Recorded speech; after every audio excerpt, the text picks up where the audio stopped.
धर्म प्रेमी बंधुओं, मेरे इस चैनल में आपका स्वागत है। आपके सहयोग से मेरा यह चैनल दिनों दिन उन्नति कर रहा है। कल हमारे 24वें तीर्थंकर भगवान महावीर स्वामी का 2624वां जन्म महोत्सव है। ईसा से 600 वर्ष पूर्व लगभग महावीर भगवान को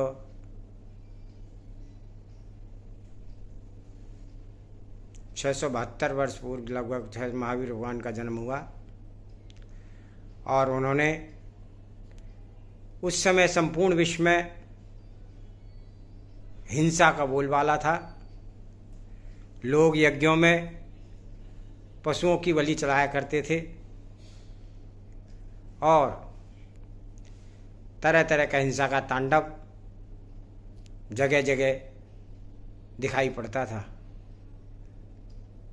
ऐसे समय में 24वें तीर्थंकर महावीर भगवान का जन्म हुआ।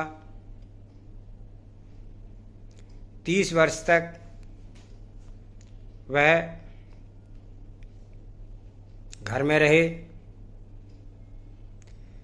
उन्होंने विवाह नहीं किया और वह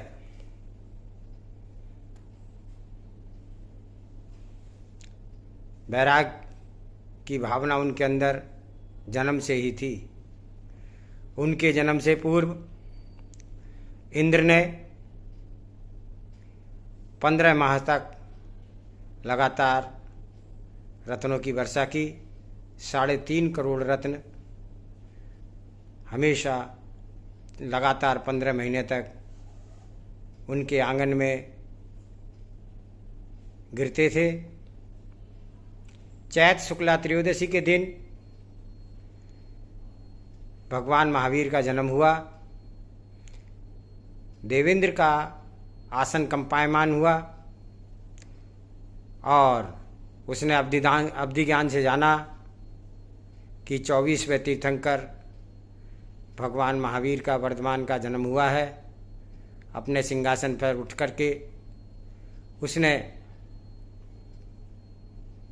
7 पग आगे आकर के तीर्थंकर भगवान बालक महावीर को नमस्कार किया और अपने सारे परिकर के साथ उनके दर्शन करने हेतु कुंडलपुर राजमहल में पहुंचा।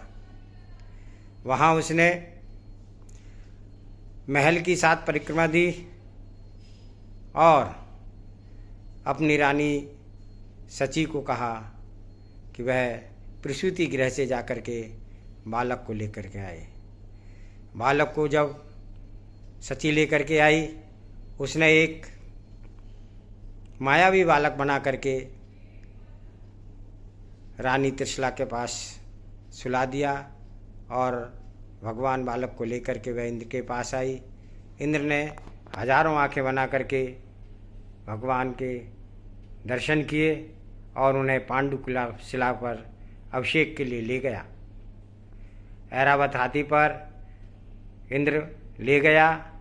पांडुशिला पर बालक को विराजमान किया और क्षीरोद सागर तक देवताओं ने अपनी कतार बना ली और वह 4 योजन मुँह का, 8 योजन चौड़ा और 12 योजन गहरा ऐसे विशाल कलश से भगवान के 1008 कलश से अभिषेक करने के लिए जब तैयार हुआ तो उसके मन में शंका आई कि यह इस विशाल कलश की धारा में कहीं यह बालक बह तो नहीं जाएगा। भगवान अवधि ज्ञानी थे और उन्होंने तुरंत ही अपने बाएं पैर के अंगूठे से जरा सा दबाया तो सुमेरु कांपने लगा। तब इंद्र भी अवधि ज्ञानी है, उसने तुरंत अवधि ज्ञान से जाना और भगवान के क्षमा मांगी कि मैंने आपके बारे में ऐसा सोचा। तीर्थंकर तो अतुल बल के धारी होते हैं। मेरी शंका का समाधान हुआ आप मुझे क्षमा करें। इंद्र ने उनका अभिषेक करके और सची इंद्राणी ने स्वर्गों से लाए हुए वस्त्रों से उनका श्रृंगार किया और पुनः आकर के माता पिता को सौंप दिया। जब बालक का गृह में आकर के उन्होंने देवताओं को उनके पास छोड़ दिया, वह बालक का रूप बना करके उनके साथ क्रीड़ा करते रहे। इस प्रकार भगवान महावीर का हम यह 2624वां जन्म दिवस मनाएंगे और कल विशाल रथ यात्रा निकलेगी।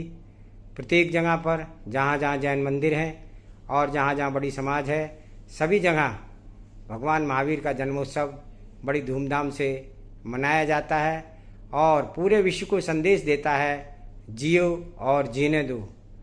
संपूर्ण जीवों को जीने का अधिकार है। कोई भी किसी जीव को उसके हिंसा नहीं करनी चाहिए। यह संदेश जैन धर्म का जियो और जीने दो।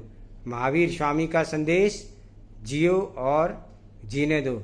आशा है आप सभी कल चैत्र शुक्ला त्रयोदशी के दिन भगवान महावीर स्वामी का जन्म उत्सव बड़े उत्सव से अपने सभी मित्र संबंधियों और अड़ोसी पड़ोसियों को साथ ला करके विशाल जुलूस में शामिल होकर के भगवान का जन्मोत्सव मनाएंगे और जुलूस के पश्चात भगवान का अभिषेक करके पुनः उन्हें सिंहासन पर विराजमान करेंगे।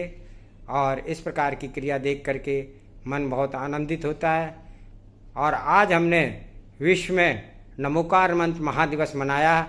9 अप्रैल विश्व में नमोकार महामंत्र दिवस प्रातः 8:01 से 9:36 तक लगातार नमोकार मंत्र का उच्चारण किया और जिसने भी उच्चारण किया है वह भाग्यशाली निश्चय ही महापुण्य का बंध करा है।